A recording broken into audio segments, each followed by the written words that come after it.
bloc à Paris qui va faire un peu carré.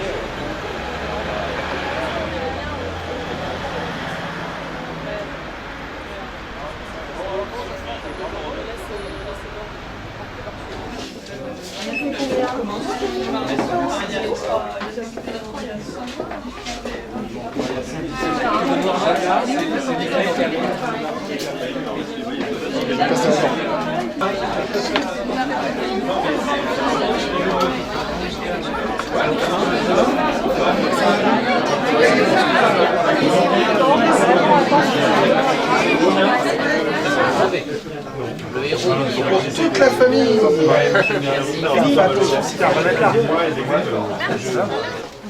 Sous terre, le temps semble s'écouler à une vitesse particulière, différente de celle qui accourt en surface. Privé de lumière naturelle, on se sent à l'écart de la vie et de l'agitation urbaine, à l'abri des bruits et des intempéries. Pourtant, il s'en passe des choses sous terre.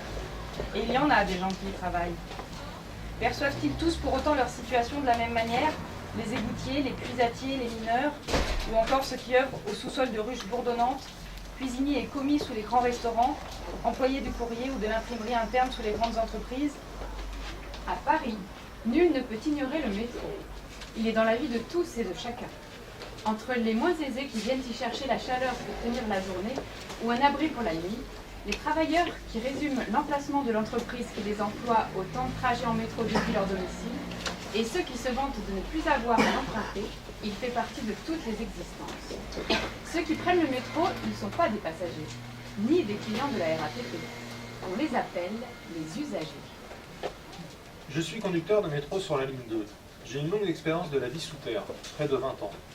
Bien avant que je ne conduise des trains de voyageurs, j'y officiais déjà, vendant des confiseries derrière le comptoir d'une enseigne nationale installée sur le quai d'une grande station, puis des tickets de métro avant de contrôler les usagers, vêtus de l'uniforme réglementaire, et de courir d'un bout à l'autre de la plus grosse station du réseau pour en assurer le bon fonctionnement. Je travaille à Paris, transportant aussi bien les Parisiens pressés que les touristes en goguette.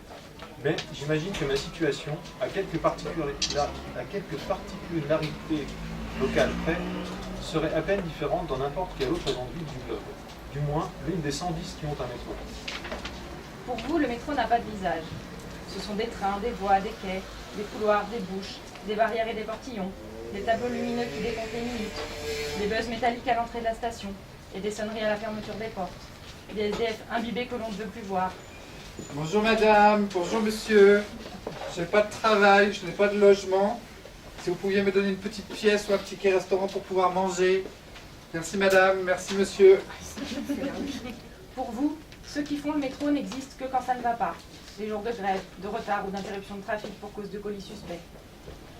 Pour moi, le métro est un travail. Je ne prends pas le train pour le boulot. Le train est le boulot. Je suis un visage du métro. Être seul me permet de mieux vous observer. Et je ne m'en prive pas. Je vous observe poser sur le quai. Je regarde vos visages, vos bagages, je note un manteau rouge ou un gros chien. Cela me permet de déceler un comportement à risque ou simplement anormal. C'est ce que l'on me demande d'un point de vue professionnel. Mais c'est surtout formidable de conduire un train qui entre en station à l'heure de pointe, d'avancer au beau milieu de ces centaines de visages impatients, parfois agacés, rouges ou bien emmitouflés, dépassant à peine d'un fouillis d'écharpe et de lainage. Souvent, quand je vous vois tous ainsi, immobiles, foule compacte et épaisse, je me dis que vous ne parviendrez pas à monter, que certains resteront sur le quai. Mais c'est sans compter sur votre volonté lorsqu'arrive votre métro. Une volonté farouche, bestiale. C'est celui-ci et pas un autre. Je vous observe lorsque vous montez dans mon train. Les portes s'ouvrent et vous vous précipitez. La courtoisie est rarement de mise dans le métro. Si ceux qui doivent en descendre ne réagissent pas au quart de tour, tant pis pour eux. Ils disposaient d'une demi-seconde pour passer sur le quai. Ils n'en ont pas profité, ils ne peuvent s'en prendre qu'à eux. Je vous vois courir, bondir, surgir d'un couloir, dévaler un escalier. Vous pourriez renverser quelqu'un de moins rapide, être surpris au détour d'un virage. Vous cassez la figure, vous foulez la cheville, vous blessez, pourtant vous foncez. Votre joie est à son apogée si vous parvenez à grimper, comme en train, à la toute fin de la sonnerie de fermeture des portes, si vous sentez le souffle de celle-ci se refermant dans votre dos. On n'est pas loin de la jouissance, pas vrai? Et ensuite vous affrontez, rougeaud mais souriant, le regard des autres passagers. Les sadiques qui auraient aimé que vous arriviez un poil trop tard, juste pour lire la déception dans vos yeux, et voir de quelle manière vous seriez donné une contenance. Les gentils qui se réjouissent que vous soyez montés à temps et vous sourient. Les indifférents qui se contrefichent de vous et vous ignorent superbement. Pourtant, un métro suit l'autre, toujours. Alors pourquoi un tel acharnement? Pourquoi forcer ainsi le passage? Pourquoi courir si vite? Qu'est-ce qui ne pourra pas attendre? Qu'y a-t-il de si urgent? Je vous regarde, parfois amusé, parfois stupéfait, souvent perplexe. Ne pas courir, c'est le meilleur moyen de ne jamais louper le métro.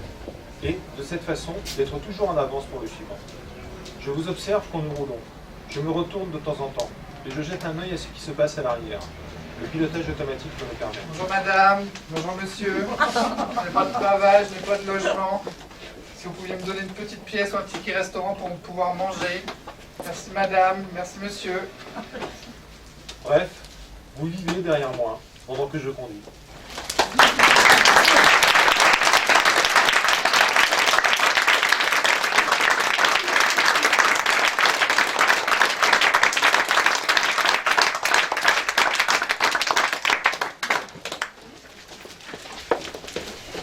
Merci à vous tous d'être venus. Je voudrais aussi vous présenter Aurélien. Non, il y a la mère de Rodolphe, il y a ma mère, il y a ma soeur, et mes collègues de travail,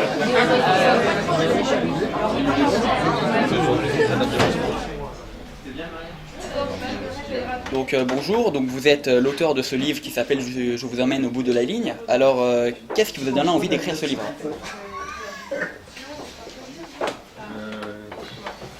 Qu'est-ce qui nous a donné envie de faire ce livre? C'est en fait quand vous rencontrez des nouvelles personnes dans des soirées ou un dîner ou des choses comme ça, on vous pose toujours un peu le même genre de questions sur votre métier. Donc, question c'est est-ce qu'il y a longtemps que tu le fais, tu es toujours sur la même ligne, les horaires, tout un tas de questions de curiosité qui finissent souvent sur une question de savoir si vous avez déjà écrasé quelqu'un. Ça, c'est une question qui revient assez fréquemment.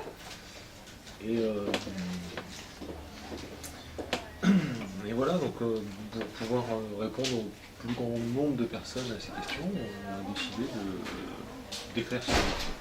Voilà. D'accord. Donc deuxième question, pourquoi êtes-vous devenu conducteur à la Régie autonome des transports à Paris? Pourquoi je suis redevenu conducteur? Un peu par hasard en fait. À un moment je souhaitais avoir un travail stable, et puis j'ai postulé à plusieurs grandes entreprises qui sont très connues, SNCF, RATP, Poste, et la RATP m'a répondu, m'a fait passer des sélections et m'a proposé de travailler chez eux. Donc voilà, c'est fait comme ça tout simplement.